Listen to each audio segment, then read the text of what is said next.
Hey, GLP-1 plus sides community. Before we jump into the podcast, please take the time to leave us a 5-star review on whatever audio platform you're listening to the podcast on. Share your story and how the podcast has helped you. This will help us get referred up in the audio platform so that we can reach more people that need our help, our support, and guidance from our doctors. Help us get loud and change things. Are you interested in understanding GLP-1 medications like Ozempic, wegovy, or Mounjaro? Then join us on the Plus Sides, Cracking the Obesity Code, the groundbreaking podcast helping people change their lives one episode at a time. The Plus Sides podcast is a disruptor. We're breaking down barriers, smashing stereotypes, and sharing inspiring stories that'll leave you feeling informed and empowered. Join us every week to learn from doctors who are specialists around GLP-1 medications like Ozempic, wegovy, and Mounjaro. They'll provide you with science and facts to validate these incredible stories. But that's not all. We'll also bring you the voices of the GLP-1 Mounjaro TikTok community, real people who face the challenges of obesity-related diseases and disorders and discovered the incredible plus sides of GLP-1 medications. Our episodes are filled with heartwarming stories, laughter, and moments of triumph. You'll connect with our amazing community members who are reclaiming their health and experiencing their fullest lives. Are you ready to embark on a journey of discovery and empowerment? Tune in to the Plus Sides, Cracking the Obesity Code, and together we'll change the narrative around obesity and end the stigma. Subscribe now on YouTube or your favorite podcast platform and join our incredible community. Let's celebrate the plus sides of life together because every story deserves to be heard. Every life deserves to shine, and everyone deserves access to expert knowledge and medication. The Plus Sides Podcast. You're not alone. It's not your fault. Hey everyone, before we dive in, I really want to share something personal with you. About, I want to say like 8 to 10 months ago, after losing 100 pounds on GLP-1s and keeping it off for a long time, I started regaining out of nowhere, and I was terrified. But I also started having hot flashes and bouts of crying and snacky cravings and waking up at 3 a.m. unable to go back to sleep. It turns out I was in perimenopause. So I started hormone replacement therapy, which is also called HRT, through a telehealth called Winona that specializes in this. And it changed everything. And now I'm sleeping better and my hot flashes are all but gone, thank God. And I feel like myself again. And it turns out that you can actually start perimenopause as early as 35. And well, I'm 46 and she's here. HRT has really come a long way and there's just no need to suffer anymore. So if you're like this and you're in the same boat, you can check out buywinona.com and you can use the link in our link tree to save some money. Want the fastest working GLP-1? For half the price, Ro now offers FDA-approved weight loss injections cheaper. With results you can see faster. Lose 15% of your weight with the formula from Eli Lilly that hits not one, but 2 hormones to curb hunger and nausea. Weight loss faster, confidence higher, price cheaper. See if you qualify at ro.co/TV. What if everything we've been told about weight loss is wrong? And what if GLP-1s aren't actually weight loss drugs at all? Today, I'm talking to Kim Carlos, host of the Plus Sides podcast, who lost 110 pounds on GLP-1s and discovered something way more important than the number on the scale. It's not about weight loss, it's about health gain. Kim interviews obesity specialists, advocates on Capitol Hill, and is leading a movement to treat obesity as a disease, not a moral failing. You're not alone and it is not your fault. In this episode, you'll discover why food noise went completely silent for Kim on these medications, what the gray market for GLP-1s actually is, and why millions are using it, and the real reason these aren't weight loss drugs. They're metabolic disease treatments.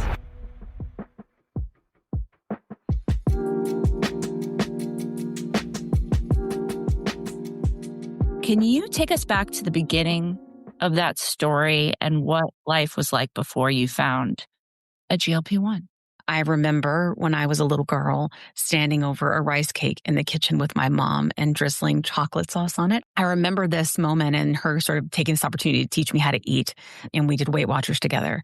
And I think that sort of just began this like place of restriction and how I can't have cake. I must replace it with a rice cake with chocolate sauce from a very, very young age. And my parents divorced when I was very young, and then my mom remarried. And even though he's a wonderful father and raised me like his own, ultimately, I think I had a lot of big feelings I didn't know what to deal with. And I definitely solved them with food, to make myself feel better. And I kind of remember, even though we talk about food noise so openly now, when I was little, I remember my mom would make spaghetti for us, and that I would sit at the table and be fighting with myself to have second and thirds, like bargaining with myself to the people. I was embarrassed and ashamed. And I literally thought that everybody thought this way and that I was just weak, right? That I was just sad, that I was just pathetic, that I was, and so that started very, very early for me with this food. And I've been on a diet and trying to control the size of my body ever since. What age did you start? 8. And I give my mom a lot of grace. She's on a GLP-1 now too. But I think a lot of it was because that's what we thought, right? We thought that was the way of things, is sort of, getting on diets, whether it was crash diets or Weight Watchers, which in my opinion, is sort of the diet you need forever, the way that it's set up, which is a brilliant business strategy, but kind of shitty. And, I think that it's just something that I've battled with so early. And so I would and back in the day, cause I'm almost 46, I was carrying the journal around. So I was going on dates or going out with my girlfriends. And when we go out, I would be carrying the journal. There was no phone app. You know what I mean? So the whole thing, the trauma, all of that does have a lot to do with me and my story and why I do the things that I do. As I aged, I was actually a very active child. I rode my bike everywhere. I played with my friends. I wasn't a stare at the TV kid. I played softball. I did dance. I did tennis. So I was always very active, but I always had sort of this insatiable hunger. And I feel like I primarily ate like everyone else, but I do remember kind of always eating in secret and in silence, and solving for whatever emotion I had with food. So at some point in my journey of dealing with this weight, I gained a tremendous amount of weight in college. I was assaulted, and that tends to change you mentally and physically quite a bit, right? And I was put on some medicine to help me kind of with that trauma. And that one of the side effects of that medicine was significant weight gain. And I gained 100 pounds. I can't even believe how fast I gained it. In college? Yeah, in college. Early in college, sophomore maybe. And it was really difficult. And I gained the weight and I felt like I couldn't stop and I didn't really know what to do. Eventually, I switched to one that was approved off label, ironically, to be able to help that wouldn't cause the weight gain. It was kind of too late then. My point being, I've always idolized Oprah, because I loved seeing a woman in a big body that was such a just boss, and always questioning the status quo. And I just loved it. I loved her. And I was watching her show one day religiously and saw a girl come on and talk about lap band and how there was this new surgery that you could get, because I never wanted to get what we called then stomach stapling, right? I wanted that there was this option for lap band and it was reversible and all these different things. And I was about 26, 27 years old, graduated school, was married, just could not get the weight off, just could not get it off. And at that point I was like, okay, I'm going to do it. And so I got approved to do it. And they make you do all the things for bariatric surgery. You see someone, you have to be on a diet for a while to prove that you are worthy. Right? They say it's to prove you'll be successful. That makes no sense. But again, back then, 2007, we were not talking about obesity as a disease. We were not talking about it that way. So I decided to get it. I did lose weight. It did help me. But lap band is not something that reroutes your body, and it's a temporary thing. It can be removed. And it is a restriction thing. And I think I maybe lost 60 or 70 pounds, which for me was very good. And even though I've always been plus size and tall, I'm a big body person. But for me, it was very, very helpful. I do not regret it at all. And at some point, I had a couple miscarriages, and I kind of noticed every year, 10 pounds will come back on that I couldn't get off, and then I'd diet and lose a little, gain a little bit more. And it just kind of was like this massive roller coaster, And I did everything. I would say I know how to eat in terms of diet, right? And a colorful plate and all of those things better than most, because I've always been dieting, right? And so I eventually, after I had a couple miscarriages, I got pregnant with my son. And when that happened, you have to deflate the lap band. Oh, you do? Yeah, you have to deflate. It doesn't get taken out. It just, the fluid that's in it is taken out so that your stomach can move and grow as the baby is pushing up on your stomach, right? From the uterus. Yeah. So you have to, like, as a matter of fact, I think I waited a little too long and I was having a lot of like issues and I should have gone right away. But because I had a couple of miscarriages, I was like, oh, it's fine because I was young and stupid. Clearly just thinking I was invincible, which is just what you do when you're young, right? And so I went and I had my son and even though I was obese, I had a lovely pregnancy with him. And he's wonderful and was born big and healthy and beautiful and just all the things. And just a gift from God. And I always struggled, always struggled. I struggled quite a bit. I was very easy to get pregnant for me, but I would, again, miscarry. And when I would ask the doctors like what was wrong, it was like, you just need to lose weight. You're fine. And the specialist would check, you're fine. You just need to lose weight. You got too much weight on you, too much estrogen. You just got to lose weight. So that was always the answer, right? Every time, right? And when I was pregnant with him, I didn't gain any weight until like the last trimester, and then I just packing it on. You know what I mean? By then I had gained it all back, and by then I couldn't get it off. I really couldn't. So I waited a while to get it reinflated, but during that time, doctors didn't want to reinflate it because they were failing. Because this was many years later. So I had it in 2007. This would have been in 2012 when actually, ironically, the first GLP-1 was approved for obesity. But yeah, so nobody offered it to me. But I finally found a doctor that was willing to do it, reinflate the lap band. He did. And it did help, but it didn't help like it did before. Like I think maybe I got off 30 pounds, which seems like a lot if you live in a small body, but in a big body, that's not a lot. If you need to lose 150, that's not, quite very much. And so I just had kind of I was like, okay, this is it. At some point, my binge eating began. And you would think, how do you binge eat with a lap band? Your body finds a way. Your body finds a way. And you eat things that are squishy. You drink when you eat. It's very, very common. Now, there was a lot of shame with that with me, right? Of how am I so privileged and so lucky to be able to have a surgery so many could never have, and I still can't keep my weight off. And even though I had so many amazing things, a like baller career, amazing friends. I have the most amazing friends. Like it's so hard to find one good friend.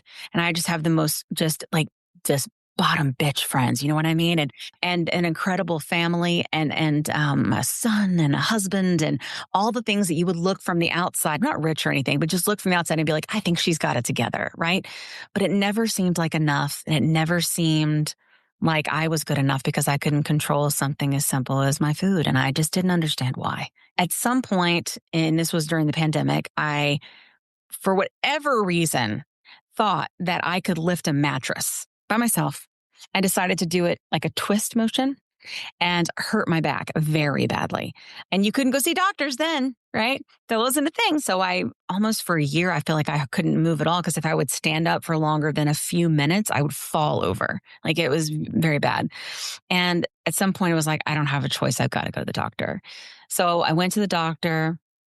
I'd been trying to lose some weight and I walked in and I said to the nurse when I was walking in, I said, I've only lost 10 pounds and I just can't figure out what's going on. I can't, I'd got, backstory. I had gotten my back addressed by this point. I had gotten what's called radio frequency ablation to go in and like fix the nerve so I could get moving again. But everything just wasn't responding, and at this point I'm 40. And so I just said, I need some help. And I walked in and I had a nurse practitioner and she sat down with me. So I am very used to doctors being like, it's your weight, it's your fault. You break a toe, it's because you need to lose weight. You have a cold, you should lose some weight. Like the first time I remember being like a young adult and walking into a doctor, the first thing she said to me, she's a brand new doctor, never met her before. I'm like 19. She goes, your weight's a concern. Like, no, hello, no, how are you? Nothing like that. And that was very transactional with doctors. It was never a relationship. There's never really time for it. But this nurse practitioner sat down with me and she said to me, I heard you say that you've only lost 10 pounds. She goes, and I'm so sad that you feel like it's only 10 pounds is such a win. And I think that's amazing and should be celebrated. And I had never heard a clinician of any kind say anything to me like that before. And I was just so floored by it. And I got in a place to receive her message. So instead of ignoring, right? Because I was so sick of the doctors that were eat less, move more. I've tried it a million times. I probably know more about it than you do, Mr. Doctor, Mrs. Doctor, right? I probably do. I'm sorry, but no, you're wrong. And it doesn't work for me. And maybe it's because I'm sad and pathetic and weak, which is what I thought. Maybe that's what it is. But she sat down and she said, did you know that obesity is a disease? And did you know there are medicines that can help you now? Wow. Okay. And I was like, no.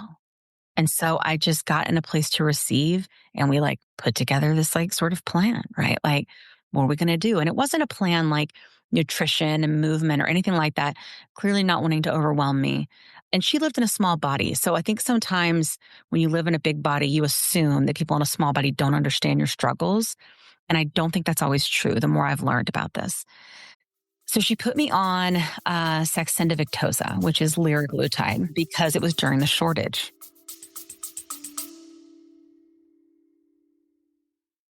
Quick pause here. I've had moments on my GLP-1 journey where insurance changes or rising costs force me to look for a new provider. And honestly, that process can feel very overwhelming. But that's why the Plus Size podcast is partnered with GLP Winner to give our subscribers a resource to help them make that decision easier. GLP Winner is a comparison platform that lets you explore telehealth providers in all 50 states, whether you're looking for brand name medications or compounded options. You can see pricing up front, read reviews, and get a clear picture of which provider might align best with your needs. Check it out today at glpwinner.com/plus sides. That's glpwinner.com/plus sides. Don't forget the Z. Let me tell you a quick story. I was telling Kat how I was regaining weight after my 100-pound loss using GLP-1 medications, and I was having snacky cravings and waking up at 3 a.m., and I had hot flashes, and I was worried. But Kat was like, listen, I went through this last year. It's perimenopause, and I started HRT, and she used this company called Winona. So I started going there to see if this was something that was going with me. Turns out it was, because I'm 46.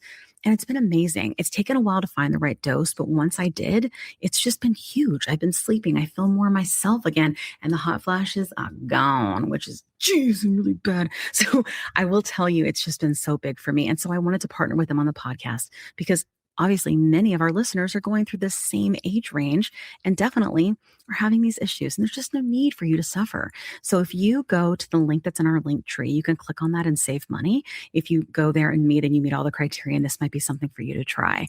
So I just want to make sure you had this great resource because it's just been such a big difference for me and Kat.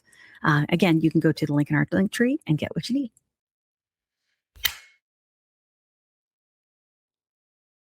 20 seconds a week to lose 20% of your weight in a year with diet and exercise. That's the power of GLP-1s through Ro. Ro helps find the medication that's right for you, based on cost, availability, and your weight loss goals. Losing weight with GLP-1s is possible through Ro. Okay. And then just for the timestamp here, this was many years ago. What year was this? I started taking a GLP-1 in July of 2022. This is when you met with this doctor? Mm-hmm. Okay. And how old were you then? So I'll be 46 this year. Okay. All right. So I'm just trying to put this in the frame. Yeah. So like between 2020 and 2022 was like avoidance. My back was hurting. What do I do? Okay. And then 2022 was action plan. So your whole life you've been going, struggling, and you met this doctor. Okay. And she was a nurse practitioner. Okay. Nurse practitioner. So, and she put you on Victoza. Yeah. Saxenda Victoza. Okay. Yeah. That was the one, which is the daily. Yes, the daily. Okay. Yeah. Got it. Because that was all we could get because the shortage for wegovy was on. And that was right the time when they were releasing Mounjaro. But we started on the one that my insurance would pay for. We ran blood work and, the discussion around my blood work was, look, things are progressing. And we've got to get this under control because it's just going to get worse. That's how this works. We're like, all right, like, let's figure this out. Because she was like, I'm telling you the way this is where we're at right now. She's like, and what you're telling me, you're going to come back here in a year and we're going to be having a very different conversation. And let's try to get ahead of this, And I was like, okay. So I tried it. I did feel a difference very quickly in terms of my brain. I wouldn't say it was like eating a lot less or anything like that in the beginning. But the reason I'm explaining it at this level is because I have taken all of them. And so because of the shortage and everything, Well, it just depends on which ones I could get during the shortage, right? So I was like, okay, what are we going to do? Right. And so we start this medicine, and she didn't give me a lot of information. It wasn't like go on this diet. It was just try it. We're going to sink back. And yeah, that was it. take this medication and see what happens. Let's just see what happens. Right. And so I'm thinking it's like everything else they've ever given me. Right. Like it's like, go take Metabolite, go take Yellow Jackets, go take Phentermine. Like I'm thinking it's just like any other medicine. You go take it. We see what happens. We have a conversation in a month. You know what I'm saying? And so I am a naturally curious person, and I had started making content on TikTok during 2020. You dancing?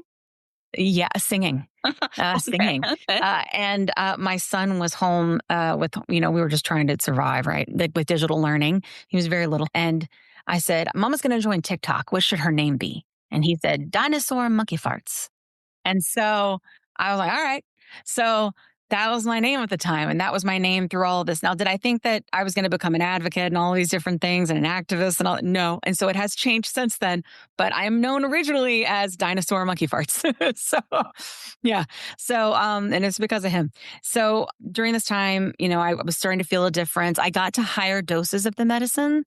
And one day I remember I had this vivid memory of going downstairs and feeling a shift in energy, like there was going to be a storm. Do you know that feeling? Like it gets quiet and like it's going to rain, like you're waiting for it. Yeah, it's just like, I've like I don't know, the like barometer change, like pressure change, like just that feeling right before, but nothing happened. And I was just downstairs and it was so quiet, right? Like I could hear a pin drop. And I thought I was having a stroke. Oh gosh. How long had you been on this medication? Like maybe 3 months. Okay. Had you lost any weight in 3 months? Yeah, a little bit, nothing crazy, 10 pounds or so, which is a lot for, again, a tiny body person, but for a bigger person, it's not a ton, right? In 3 months is good. It's a good amount, but I was feeling better, I was improving, and I thought I was having a stroke. Thought you were having a stroke. I really did. I was like, what is going on? I knew something was up. And then I started going, here we go, Kim, another diabetic medication, another medication to lose weight and this and that. And you're so pathetic, and all of these horrible thoughts, in my brain, like talking about this. And then I realized I could hear myself think. And then I was like, oh my God, this was the thing. What if this was it? What if this was it the whole time? Like the entire time that I've struggled with this my whole life and beat myself up about it so much, that I've been so successful in so many areas, but couldn't figure this out. Maybe it isn't my fault. Maybe I was just a sick person that needs medicine. And then I was like, I have to know everything about what's happening. And then I need to tell everyone. I get upset thinking about it because it was such a big moment for me, And I was like, I have to figure this out. And I, at this point, had started just recently tracking on TikTok, like kind of my journey, because I had been following some other people. So this point was sort of October 2022, and I had been switched to Ozempic. So we had gone back and done our blood work and gotten switched to Ozempic. And so I was on Ozempic and started there. And of course, all the side effects in the land, and nobody was really telling you how to manage side effects and stuff like that. I learned it all on. No, yeah, absolutely. I had all the side effects. Yeah, you were on a high dose. Not even. I mean, I started because I had gone to the highest dose you could go on the daily one. So we started at like 0.5 for Ozempic. Okay. So it was like, that's just the one up from the 0.25, which is where you start. Okay. And I had like the constipation and the nausea and the food aversion and bloating and, all the things, and not eating enough and all that stuff, and just like trying to figure that out. And it's so ironic that I didn't go to my doctor to figure that out. I was asking my community. Like, because I had all of a sudden built this community of these other people that were taking Ozempic, Mounjaro, or one of the other GLP-1s, and we were all kind of tracking together. Because at the beginning on TikTok, when we were talking about this, it was when Mounjaro came out, right? That's summer of 2022. And we were tracking, like it was very much like a culture of accountability and support. It was, It's weigh-in day. It's shot day. Here's what I ate this week. And that very diet culture, Weight Watchers kind of thing, right? And then at some point, when the food noise turned off, when we all kind of had it happen at different times, we were like, are you guys having this happen? Like, are you seeing this too? Right. And here at this point in time, it's maybe in terms of creators, it's maybe like 100 creators. Like it's nothing crazy. And just what you're highlighting in your kitchen when you thought you were having a stroke and what you're just whispered about, is that the food noise being quiet? Was your head really noisy before? All the time. Yeah, absolutely. Constant, almost like worry and panic. I do think this had to do with blood sugar issues as well. I personally, like, I think that blood sugar messes with like your brain and like kind of gives you anxiety to get you to eat. I do. And so I think a lot of it had to do with that. And so my blood sugar was stabilizing. Everything was stabilizing for me. Plus the food. So I didn't know again that it was food noise. I never associated like when I was talking about the spaghetti with my mom, and that is food noise. I just thought that was Kim, right? And then everybody had that, and that I was just sad that I couldn't control me, right? Would you say that it's the craving? You're talking about like the need for more, the phenomenon of craving, needing multiple portions of spaghetti? It's very similar. It's almost adjacent. Now, so I feel like what maybe you're referring to is more like, so you know how like when we talk to our artistic friends, right? You'll say, oh, I feel that way. I feel overwhelmed. But there's a spectrum and they feel it like often more intensely in a different way. I think it's very similar in my opinion with food noise versus cravings. Cravings, I think for sure can make you insatiable, especially like when you're pregnant and your hormones are off, right? It's in the same vein as that. But here's the difference, at least for me. So my food noise, and again, this is all perspective now that I've been on the medicine, right? My food noise was all the time. So I could be in the middle of a meal and be thinking about what I was going to eat for the next meal and not even finish with the meal that I'm eating. It was constant. It was all the time. And I never felt in control of it ever. Like I actually have like this memory of like seeing French fries, not really wanting the French fries, but needing the French fries, like a drug. Sure. Well, the drug part, what you're describing is addiction. Yes, absolutely true. Our body gets addicted. And I think that truthfully and honestly, a lot of our foods are processed in a way, in my opinion, to be hyper palatable and to trigger that part of our brain. And if you already are in a deficit in a way, if you struggle with obesity for whatever reason, I feel like it just exacerbates the issue. And this is my opinion. I am not even close to being a doctor. I just interview them on the internet. You know what I mean? But I remember like it turned off like a switch, just that fast. It was like having a cord to an emotional relationship with food, right? And having someone just go, and then going, what do I do with myself? I don't know. How do I solve for my sadness? How do I solve for my need? How do I solve for my hunger? Where is my hunger? Do you know what I'm saying? It was just gone. Like, and that mental shift for me is like, was life changing because there's work to be done there, right? So much work to be done there on the mental piece. And also, what does my life look like now? Right? That's the shift. And I think when people say lifestyle changes with these medications, they're thinking of it like you're a fat person and you are now on a diet or you have now had surgery and your lifestyle change needs to be diet and exercise and this and that. I think in my opinion, everyone's experience is different. My opinion, my experience, it's that for me, there was space, right? And the space was where I could heal. But I had to do that work, right? And that work was going to include nutrition. That work was going to include therapy. That work was going to include movement. And I had to find a way to do that and heal through a lot of the trauma, right? That I've dealt with living in a big body in this society, living with food noise the majority of my life, and living with even the childhood trauma that came from a lot of this too, right? And that the food noise being gone left the space for me to be able to do sort of this mental gymnastics that I needed to do. And it's so important, but I did it very gradually.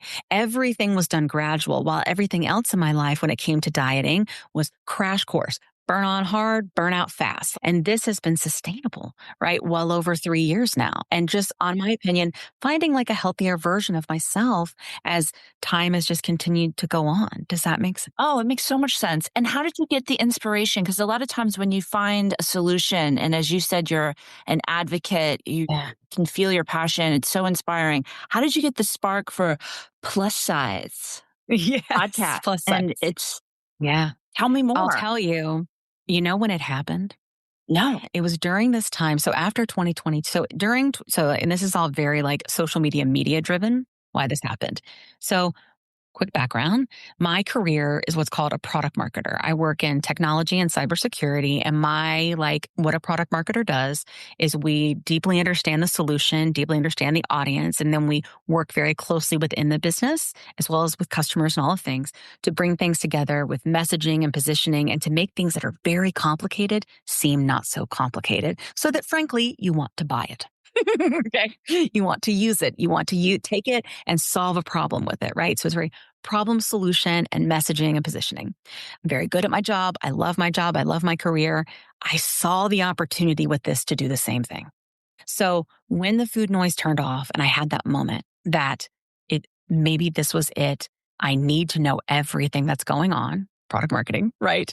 And I need to tell everyone product marketing. So that other people won't feel alone, so that other people will know it's not their fault. We need to know what's going on and what to do with the silence, what to do with the space, because now that it's there, what next, right? So I was like, I have to figure this out. Also, I had seen things in the media. If people now, the media looks very, very different, right, than it did in summer 2022. When the shortages were going on, everybody was saying, and this is what the media did. And we can find examples, I'm sure. The internet is forever. Ultimately, they were saying the fat people were taking it from the diabetics, Remember that. right? Instead of the pharmaceuticals continue to launch this in markets where they cannot meet the demand and the need, right? Including around the world, right? And there was no accountability or anything taken like that. And I'm sure there's a lot of politics around that. I don't know what they are, but it don't sound good.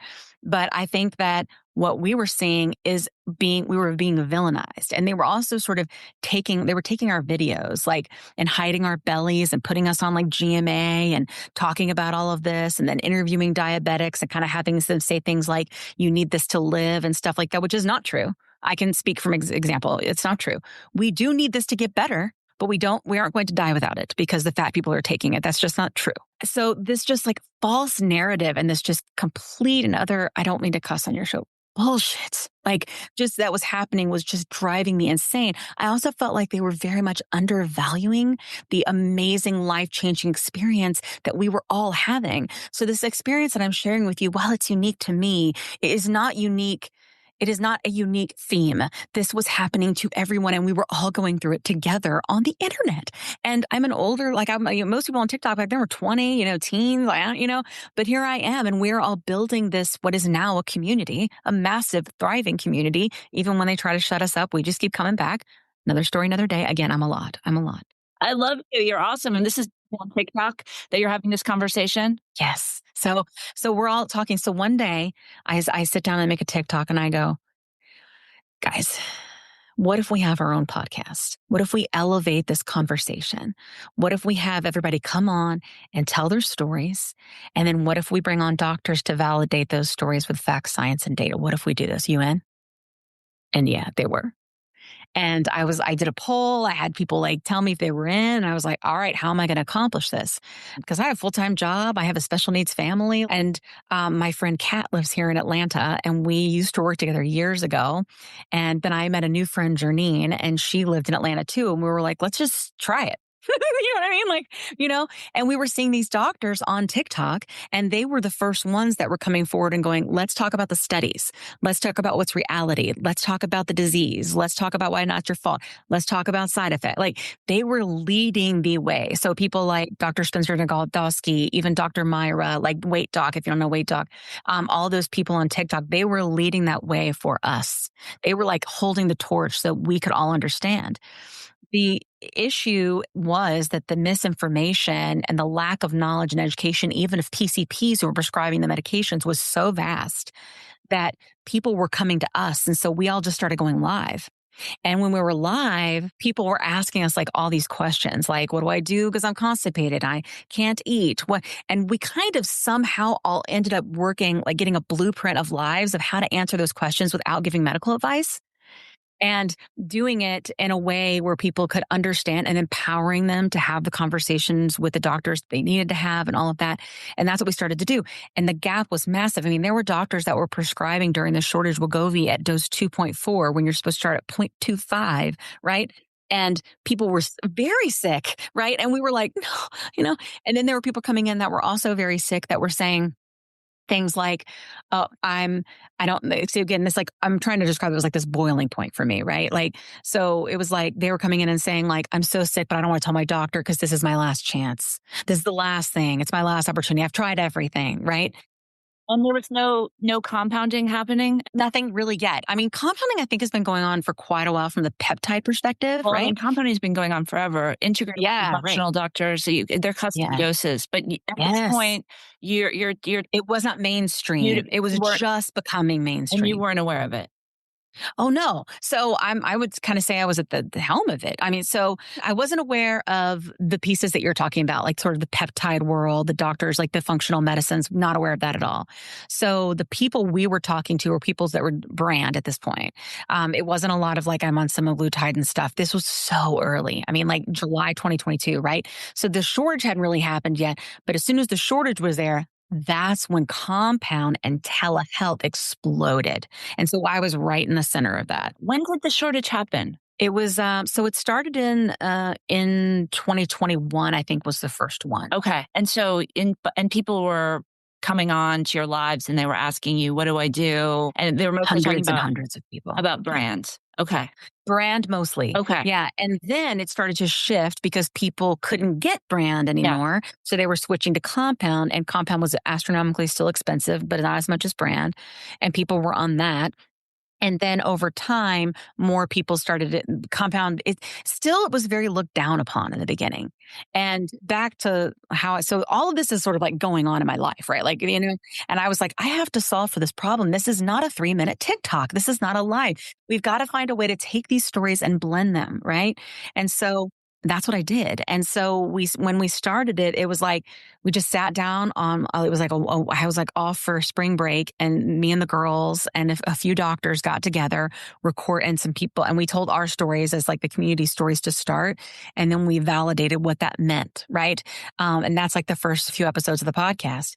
So we were trying to kind of get there. And then a lot of stuff started happening with the podcast or within the community where there started to be a shortage of Mounjaro. And then they also changed the coupon. So if you had diabetes, you couldn't take it anymore. Now, I'm not on a Mounjaro at this point. I hadn't been. I was on Ozempic. I was doing great. But so many people, millions, right, were going to lose access because they were saying, we had pharmacists coming on. They were saying things like, this is fraud. Like if you say that you have diabetes and you get this, the pharmacists were turning people away that were taking it for obesity, saying, I'm sorry, there's a shortage. The diabetics get it first, which they have the right to do. So everybody was in a tizzy on TikTok. And also what we're starting to see the narrative kind of change a little bit in the media. Why? Because Weight Watchers bought Sequence, which was a telehealth, right? And they are a PR machine. And we went from one day, we are the villains in this story, right? Those with obesity taking this medicine, right? And then the next day, wait a minute, Weight Watchers involved? Maybe there's something to this obesity. Maybe there's something to it being a disease. And I'm telling you, like, I don't like Weight Watchers, but at the end of the day, we are where we are as a movement and with the price of these medications because they entered the market. And I have a lot of trauma around Weight Watchers, which talked about, but we are. And so I'm grateful and thankful that it happened. Yeah. And wasn't that Oprah too? Wasn't Oprah on board with that? So Oprah came on, I want to say that was 2022, 2023, end of 2023 is about the time I think she came in. Maybe it was because it's 2025 now. Maybe it was into 2024. I can't remember. That's how long I've been doing this. That's why I'm a lot. But when she came on, she left Weight Watchers, right? It was after Color Purple had launched. And she said, I take it for maintenance. And then she had realized and was talking about food noise and had a few episodes about it, right? That she had done and brought some people on from like our community, from TikTok, from YouTube creators to be able to kind of talk about this. And my friend Lee was on. There's a girl in our thing called Amy and Half. She was on. She's literally a half of what she used to be, and just talking about like what this experience is like and how miraculous this is for so many of us. I think at the time I was like, we need to change the system. We have got to get these prices down. And so the podcast became very much focused on both education and advocacy. And I wanted to focus on giving people a space where they could learn all about it. But in the first year, girl, I'm telling you, I was thinking about this like a weight loss journey. That's how I thought of this. And now how do you think about it? I think of this as my life and holistic health. And being the healthiest me I can be, not the lowest BMI I can be. And I have shifted because of the knowledge that I've gotten from the doctors and the beautiful, amazing, vulnerable stories of our community coming on to be so brave and say these things. You wouldn't believe the things they say. They're so brave and they come on and they've changed me. And it's helped me realize, right, that we were always trying to kind of move toward this needle that was meant for the herd, right, as opposed to, what was realistic. And what I wanted people to have as I started learning with the podcast was a place they could come no matter where they were in their journey, not just because they're on a hashtag Mounjaro journey or a GLP-1 journey, but because they have a metabolic disease, because there is no cure for it right now. We only have treatments because they're going to fluctuate in their weight even on the medicine, because there's going to be regain even on the medicine. All the data shows it. I love what you're saying about obesity as a disease. And I heard in one of your videos, even you were talking about what people don't realize is that people don't understand that GLP-1s are diabetes drugs that work by treating insulin resistance. And so when we say there's not a cure, or there's no other way to treat it, I want to push back on that just a little bit. There are ways to treat insulin resistance and diabetes even, not type 1. We have that code yet. But there are ways, naturally even, and I'm all for the peptides. So just so I know. Yeah. That's it. Well, your podcast is called GLP-1 Holistic, so that's it. I'm all for it. That said, I just think there's a misunderstanding about how much we can move the needle through the way we eat, the way we work on our sleep, our stress, all the things. Obesity is treatable, and maybe even treatable. Yeah. Tell me more, just because I feel like that's the heart of it. Yeah. So I think let's consider both of our perspectives. And I think this is a lovely conversation and I would love to have it. So here's what I have learned. So on my podcast, I interview obesity specialists, endocrinologists, bariatric surgeons, people that are experts in this area, right? They're doctors. They get zero training in nutrition. Yes, true. We do not talk about that very much. Yeah. I agree. However, I have had doctors on that do specifically talk about nutrition and the importance of it as well. But they still get zero training in medical school. Yes, I know, like zero. I know. They tell me on the show. They're like, literally, we got nothing. Yeah. So they're not experts on nutrition. None. They do totally like to talk agree about it. Yes. Okay. I am only speaking to their perspective from experts in the disease, not experts from a nutrition perspective. As a matter of fact, many of them hire nutritionists and dietitians to pair with their practice because they don't know. Yeah. Yes. Yeah. And the ones that are open to that and have that as an option are my favorite because they realize they don't know everything, and that's great. So what I want to explain to you is what they tell me, because I'm not an expert, right? So what my videos are about are talking about people that have gotten to a certain level of obesity, that have had obesity for a long time, that have had, whether it's genetic or it's been most of their life, at some point, and it's, if you think about it, so when it comes to these other medications, this is just what I've learned from the doctors. I would love to hear your perspective. What we've heard from the doctors is that when it comes to sort of like the idea with the food noise, right? And the way things are and why that happens in your body and what's going on in your brain is that your weight is regulated in your brain. And the insulin resistance, I agree, there are ways to be able to treat that with food, but ultimately it sort of rebounds if you have had obesity for a long time and you're sort of in this space, or if you've had diabetes, right? These kinds of things. And you can get these things in a level of remission with diet. What I have learned, and I'd love to know your perspective, is it does seem to be one of two things. Temporary. We get there and then the rebound starts to happen, right? And again, depending on the level of severity and how far you kind of are down this thing, right? Or two, it's impossible to stay there because the food noise is continuing to come up and you're white knuckling, right? But that I think that piece of it is very important. And I will tell you, I think in the beginning, I was like, I think that we can do everything in moderation, and I would love to live that life. What I found on the medicine is that I actually didn't want things that weren't nutritious hardly at all anymore. Like, it was so rare. The what I wanted to eat, and it wasn't because I was motivated because I was losing weight, right? It really was because, in my experience, like, it really was that things just didn't taste that good to me anymore. What tasted good to me was steak, chicken, fish, Brussels sprouts, asparagus. These are the things that tasted good to me. But before, when I was so dysregulated, those things didn't taste good to me at all. And I didn't have this like addiction and this pull.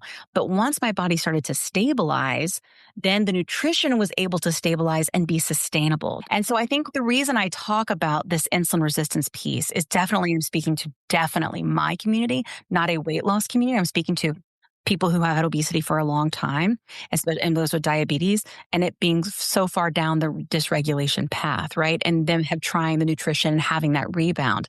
What I try to talk about with the medicines is that, like, what they gave us before for phentermine or things, that was only working on a symptom of the obesity, which is the hunger, right?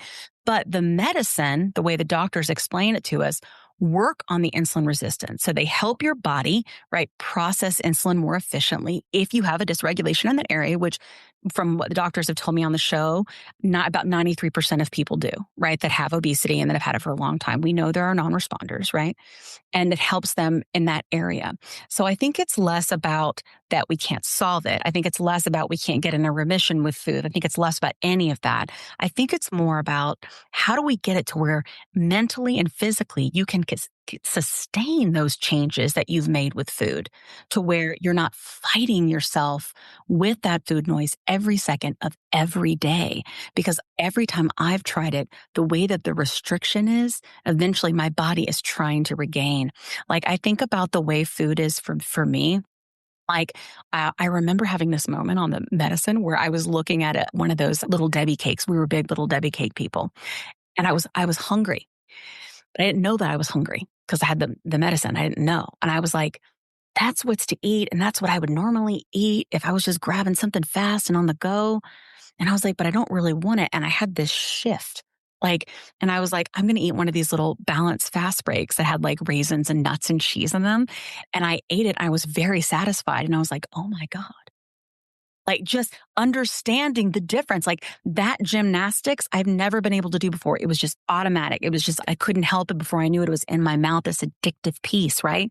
And so I think that we talk about obesity being very complex, right? That it's not just one thing or another. More when I talk about the medicines is I want people to understand that they don't just make you less hungry. And if it was just about that, we would take phentermine. It's cheaper. Right? Like, it does so many different things to a dysregulated body. I would love to talk more about what you're learning as about nutrition and lifestyle while on a GLP-1 and how that works with the disease of obesity and all the things, because there's so much we can talk there. And want to insert one thing, our doctors, we love them. That said, they really don't understand the nuance of nutritional science and how much move the needle. Even like a GLP-1, you can do very similar things with a GLP-1, just managing your glucose levels by diet. And without getting into the weeds about that, I look forward to just talking about that more. And just curious, you talk about the stigma, and I think that is still, it's not in the rear view window.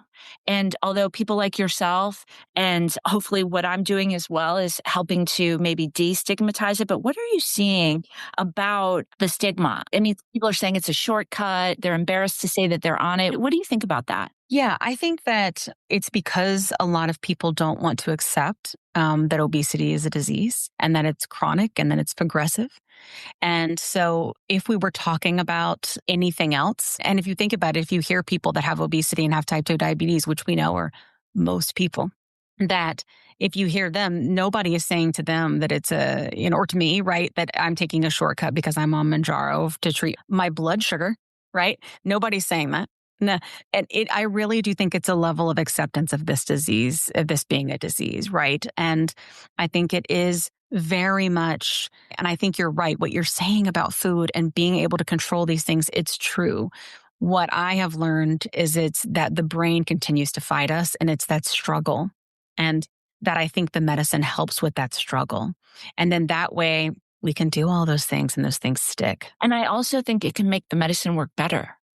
That's what I'm finding. Like a few hacks with like getting your macros dialed in and your sleep, your hormones, you don't need to be on the maximum dose. You can even bring it down.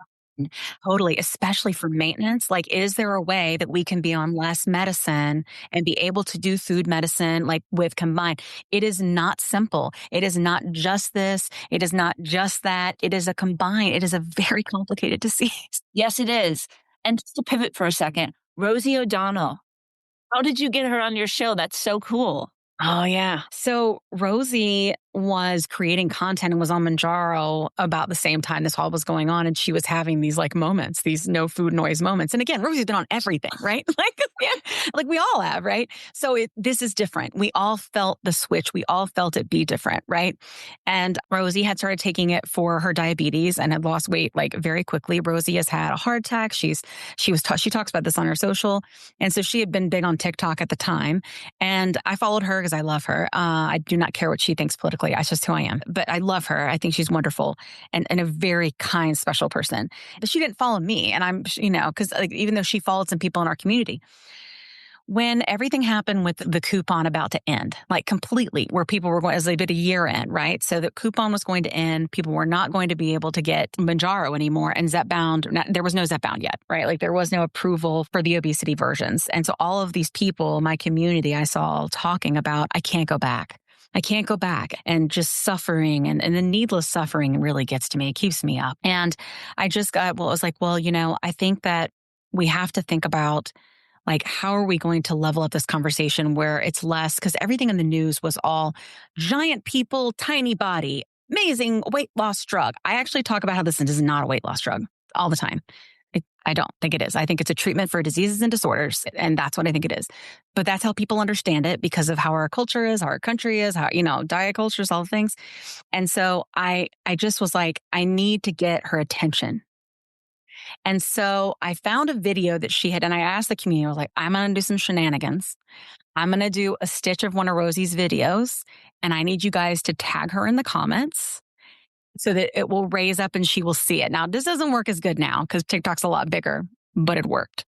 So I made a stitch of her video where she was talking about going to this like black tie wedding for one of her friends and how it was like a lot to kind of go and get there and it being fancy and that not being her thing. And she was like, you got to show up, people. You got to show up. And so I stitched her and I said, let me tell you what's going on. I'm in this community. I was not a very big creator. I was like, I'm in this community. And my people are suffering. Our people are suffering. You're a part of this community. And I said, I've got this podcast and we are trying to elevate this conversation and understand this at a deeper level. And if you would, I know you probably can't come on it. I was like, of course we would love that. I was like, but if you could just maybe stitch this or duet it or something like that, duet it just so people know about it to help us get the numbers up so that we can, have people like know what we're doing, know what's going on, please do that. Help us. And I said, I need you to show up. And she did. She duetted it. She agreed to come on the show. The episode has won awards. It put us on the map as a podcast, which is very difficult to do. There's so many people with podcasts, and it put us on the map and helped us get lots of different people. Like we had Lauren Manzo from The Housewives. We had Dr. Kessler, who is a former FDA commissioner, just on the show. So we have grown significantly when you can get those like bigger guests. You're taken more seriously and you can get and start having these bigger conversations, right? About the problems with the system, right? About how do we get access, about how do we get holistic care, right? How do we do that, and learning all of these things that we need to be able to have the right conversations with our doctors, with lawmakers, et cetera. So that's how it happened. And she's just the most wonderful, in my opinion, I don't care what anybody says, person. She's fantastic. I love the episode and I love your podcast and everyone listening has to go check it out. So I want to talk about another topic that I've heard you talk about really well, and it's brave to talk about it. So I'm aware, and most of the people listening, the shortage led to more people on compounding pharmacies. The FDA pushed back, said no more. We no longer have a shortage issue. And so all the people that were on compounded, less expensive medicine, all of a sudden were forced to either go to brand or not have it. And so the gray market emerged. What is the gray market? So quick, and this is very like litigation wise, like all in litigation still, right? You cannot make exact copies of it anymore. So you cannot just have compound tirzepatide, compound semaglutide. It has to be different in some way, whether that is a custom dose, right? Of a custom formulation to help with your nausea or whatever it may be. So many compound pharmacies are still doing this. Many telehealths are still doing this. Many FDA regulated compound pharmacies are still doing this. However, when this shift happened and it costs what it costs, the emergence of what's called the gray market began. The gray market is two different things. One, it is being able to get these peptides, and they are exact copies. Well, that is what is said, right? Gray market is you can get domestic, right? Which is research grade, and it is not for human consumption. It says it on the label. It is for research purposes only from peptide companies. In the same way that people got peptides from peptide companies way before any of this. Can I pause just with a question? Okay, because you were making a distinction. The gray market is not, so what I'm aware of, the compounding pharmacies that want to stay in business, what they're doing is they take tirzepatide, which is Mounjaro, or semaglutide, which is Ozempic, and instead of just having it be straight tirzepatide or semaglutide, if you want to say it that way, Right. they mix it with something like glycine or a little B12, and all of a sudden Yes. it's no longer just tirzepatide or just semaglutide. It's now mixed with something else. But that's not the gray market. No. Okay.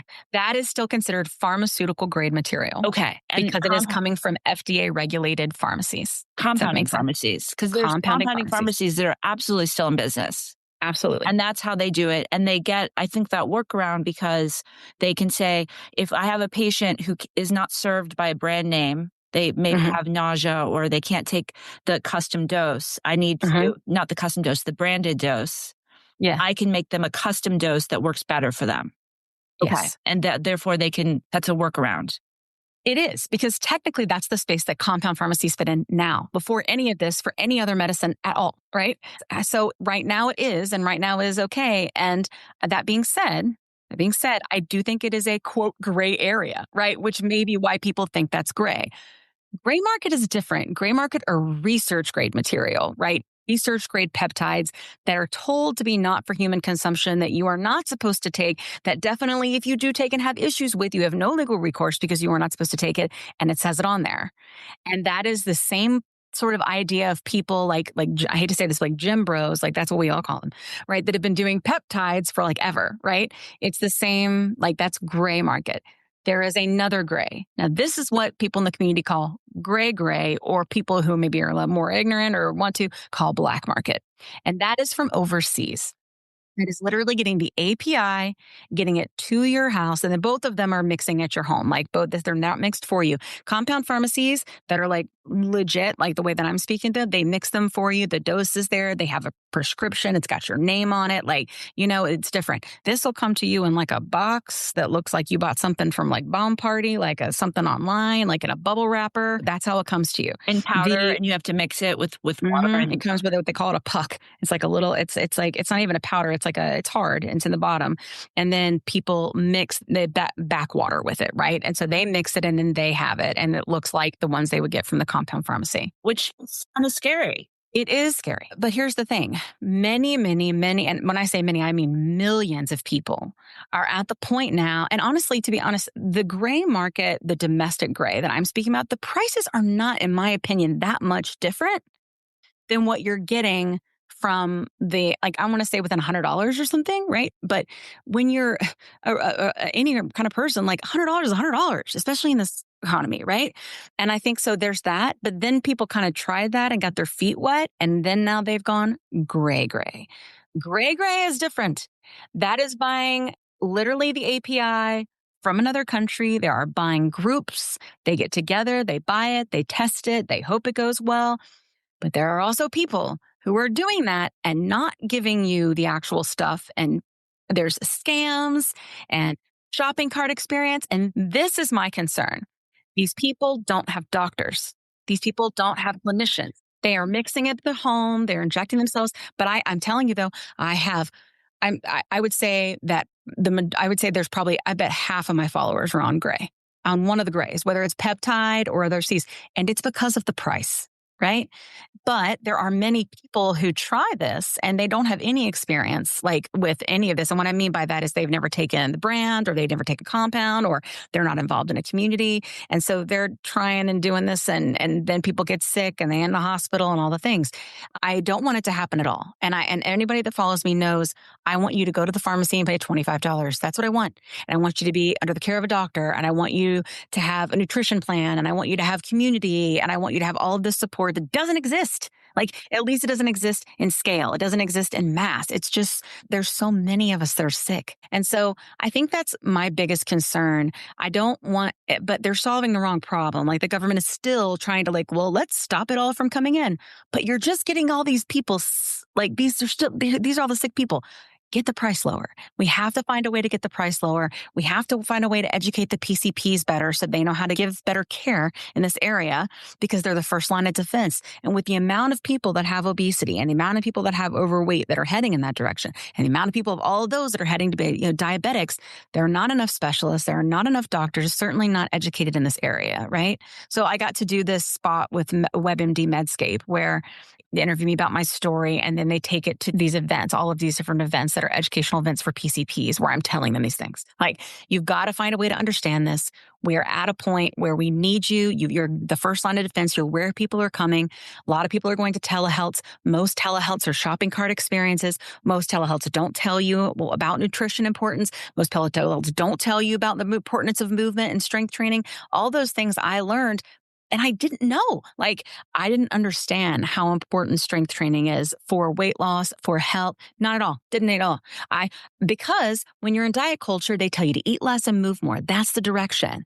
But that's so much more than that, especially on these medicines, right? I need to know about your advocacy. You talk about going on, I don't know all the political terms, but would you say you go to the Hill? What is The Hill. The Hill. Yeah. Tell me about this Hill, Kim. Yes. The Hill as in Capitol Hill. So the Obesity Action Coalition is an organization that's driven by patients and who have obesity and want care and change. And so we go and advocate. So for example, I just went and we were advocating for TROA, which is the Treat and Reduce Obesity Act. And why do we want that? One, we want the Treat and Reduce Obesity Act because it will put GLP-1 medications for obesity on Medicare. And this matters a lot because whatever Medicare in general, when it comes to medications and treatments for diseases, sets the standard for all of these private insurance companies. So it allows more plans. Only about 25% of plans right now cover obesity care or weight management care at all, or cover these medicines. That's not enough. And it's because they're so expensive. But if we can find a way to get down the price or be able to, I really want to advocate with companies to be like, hey, you need to have a different program set up. Cover half the cost of the medicine for these people. We have cash pay prices now. Let's figure it out. If you don't want to have that plan, offer buy-up plans that allow for them to pay a little more for the insurance. There are ways around this. They're just not doing it. And so I'm trying to raise our voices and then try to represent the people that come on my show and the people that follow me so that they understand, we are working for change. We need change and we need a plan of how this is treated, how people get quality treatments because they are worthy. They are worthy. They are not disposable humans. The people that I know that have obesity are the most baller, badass people I've ever met. They start businesses. They become advocates. They go to, all these places and do all of these amazing things. All they do is they get their disease treated and everything that they were meant to do because they've always had to have so much grit just to get by. Right? For all the diets and all this and all the times they've had to just get up again after they would fail. They are strong and mighty and powerful and they deserve it. And everyone deserves it. And I think that why I care so deeply at this level is if you really look at the data and the statistics, no matter how much we say that diet is important. It is. You and I both know it's very important. It's incredibly important. It's not enough. It's not enough. And the way that things are going with obesity and with overweight, and the fact that Medicare is paying for obesity, they're just paying it on the back half, right? They're paying for dialysis. They're paying for diabetes. They're paying for heart disease. They're paying for Alzheimer's. They're paying for all of these things on the back half instead of the front half. And people get in remission from this within months on these medicines when they're having the proper nutrition and movement and all of the things they are, and they're changing their lives, but they need the assistance because the thing that's there is already too broken to not reoccur, at least for most people. We know it's not everybody, right? For most people. So we've got to find a way to get this fixed because ultimately it's going to take us out. Like what a big deal obesity is it's going to take us out as a country financially. Like it's gotten so bad because insurance has kicked the can down the road for so long. And also we've only had these treatments for 15 years, right? In terms of for obesity, right? So I think that's what I try to advocate for. That's what we do on the podcast. That's why we're trying to like elevate this conversation to even higher level than just you on a journey, but you with your community and you with the, I've said from the beginning, and it's because of that moment, you're not alone and it is not your fault. Like regardless of how you got here, like let's get on the other side of it and let's do it together and get to a level of acceptance of what your body's going to look like and be okay with it because it's really more about how you feel and your heart and your mind and your soul and being able to move your body around this earth and what your blood looks like in terms of your numbers. Those are the numbers that matter. The scale matters not anywhere near as much. It actually has nothing to do with weight loss. It has to do with health gain. And that's what it's about. I have a question. So 15 years, have these drugs been around for 15 years? Saxenda came out in 2012. They've been using it to treat weight for a long time. Nobody ever gave it to me. but yeah, so they've been around a long time and even Victoza before it was Saxenda, because they're the same thing. They were prescribing that off label to help with weight as well. Not just with blood sugar, diabetes. No. Okay. No. Interesting. And it's because the dysfunction for many people that have had obesity at the same time, it's because the dysfunction is the same. But when you have diabetes, it's progressed further, right? So we want to stop that progression, which is the whole idea of the movement and nutrition, like getting that done as soon as possible. I think that's why it's really important with kiddos that are struggling with obesity, getting that taken care of as soon as possible, possibly doing GLP-1s if we need to interject to make that stick so maybe it never develops further. That's the thing is it's a progressive disease. It must be treated very seriously and multifactorial. We have 20 years of data on these medicines. These are not new. Now, the double agonist is new, right? Which is Mounjaro, and the triple agonist, which will be the triple G that's coming out next year, retatrutide, that is new. Let's save that for another podcast. We will. Preliminary thoughts. Next time when it comes out. Okay. All right. Cool. Yeah. So tell me the future of metabolic health, as someone in the center of this conversation, which you so are, and it's so great. You're so good at it. What do you see as the next big shift in GLP-1 and metabolic health? And how should people be preparing for it? What do you see on the horizon? I mean, I think that when Retta comes out, there's a lot of people are going to melt.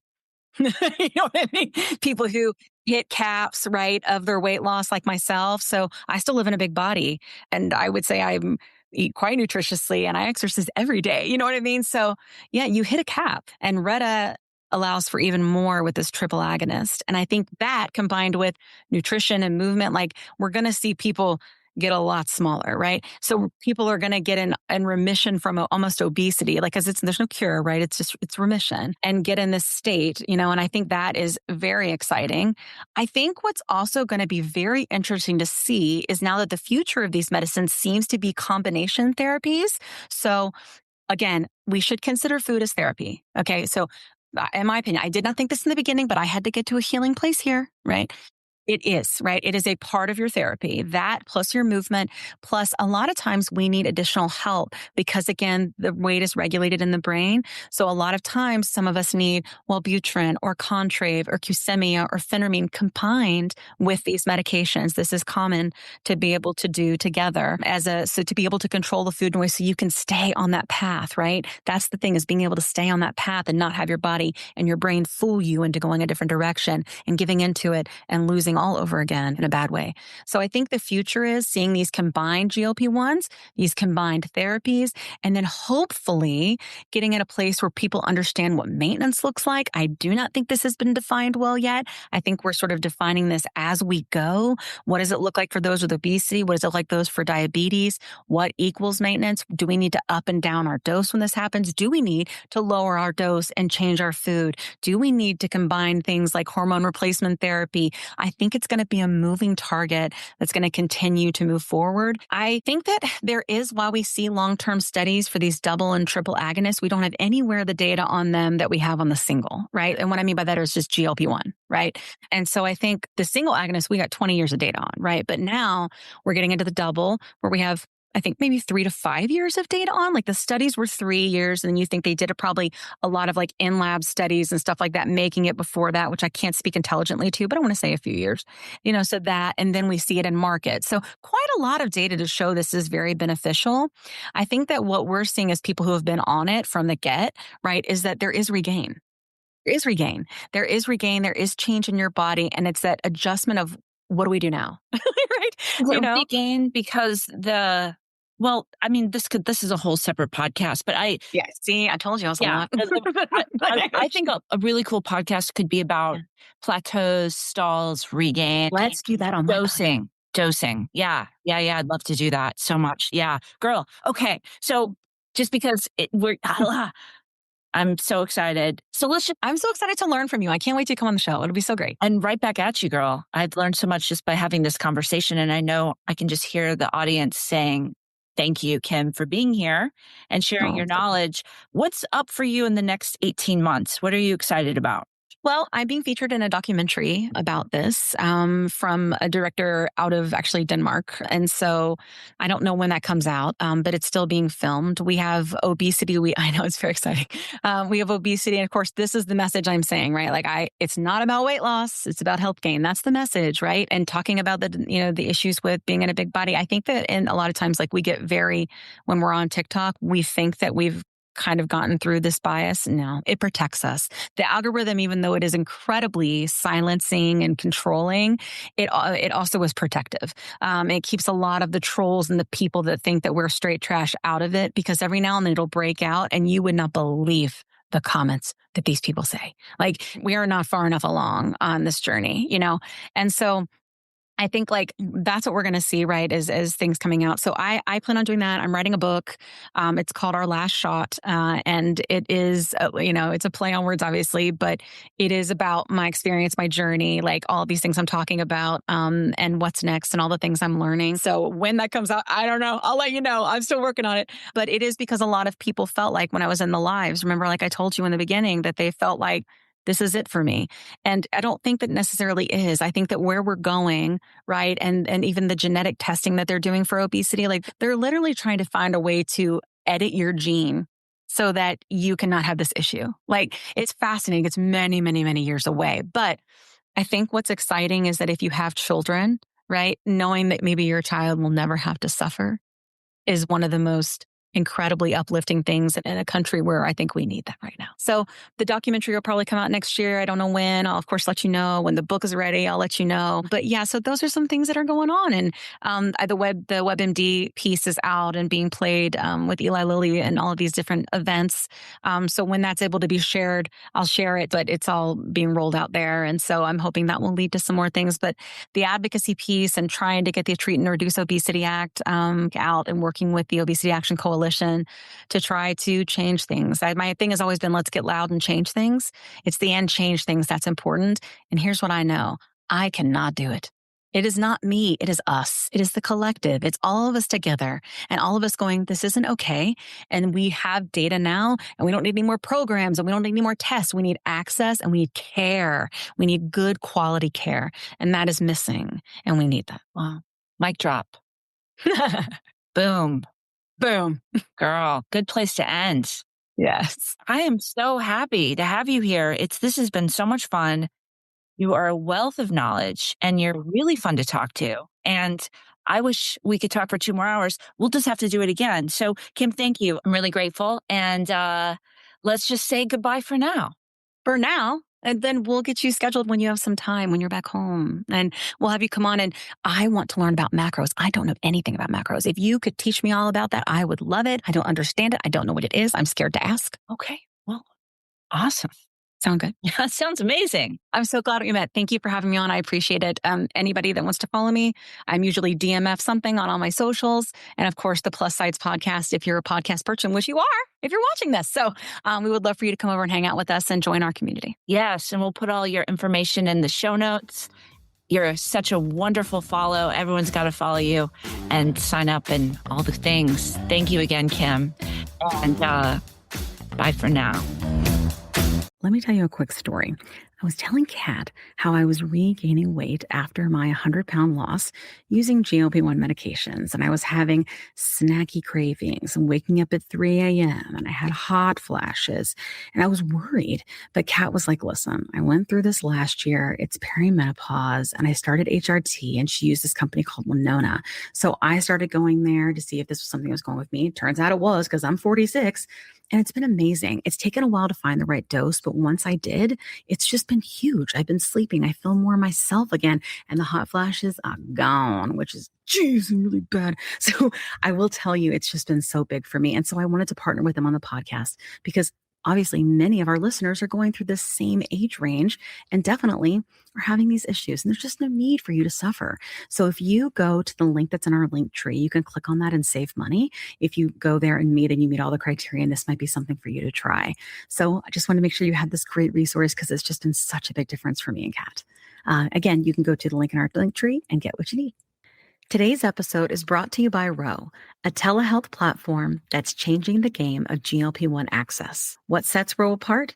Ro understands the challenges of navigating insurance hurdles and the skyrocketing prices of GLP-1 medications. That's why they specialize in getting insurance approvals for GLP-1s. And if insurance is a barrier, they go a step further by prescribing brand name zepbound vials for prices close to those of compound GLP-1s. With Ro, you're not just getting a prescription, you're getting a partner in your journey that's helping you access affordable treatment and guiding you every step of the way.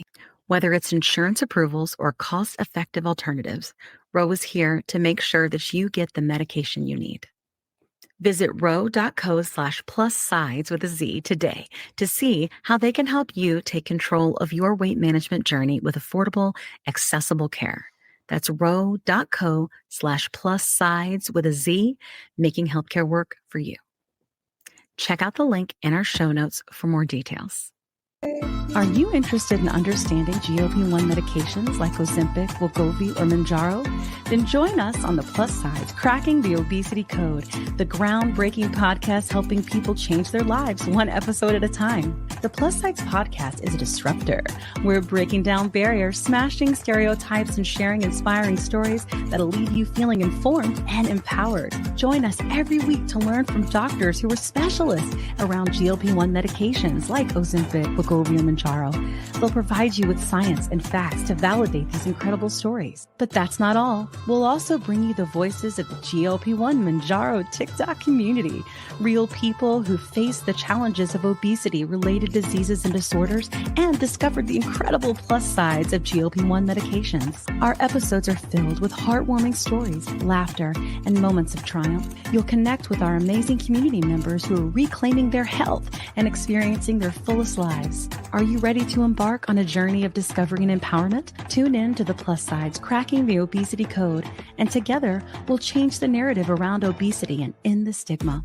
Subscribe now on YouTube or your favorite podcast platform and join our incredible community. Let's celebrate the plus sides of life together because every story deserves to be heard. Every life deserves to shine, and everyone deserves access to expert knowledge and medication. The Plus Sides Podcast. You're not alone. It's not your fault.